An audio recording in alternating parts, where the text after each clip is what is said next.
Welcome back to my channel exploring with Pinky. আজকে আমি আপনাদের সাথে শেয়ার করব 5 মিশালি মাছের তরকারি, অর্থাৎ 4-5 রকমের মাছ দিয়ে এবং 4-5 রকমের সবজি দিয়ে একসাথে মাছ এবং সবজির তরকারি।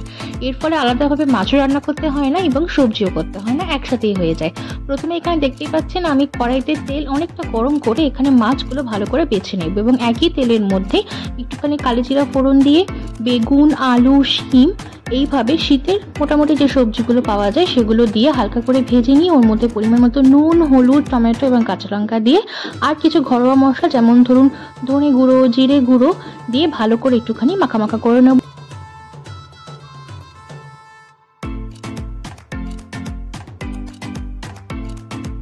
ভালো করে সবজিটা নাড়াচাড়া করে মশলাটা কষিয়ে আমি এবার এখানে পরিমাণ মতন জল ঢেলে দেবো ঝোলের আন্দাজ অনুযায়ী। আপনারা যতটা পরিমাণ ঝোল খেতে চান সেই অনুযায়ী কিন্তু আপনারা জল দিয়ে দেবেন। তারপরে একে একে ভেজে রাখা মাছগুলো দিয়ে দেবো এবং ওপর দিয়ে আমি দিয়ে দেবো ভেজে রাখা বড়ি আর মাছ।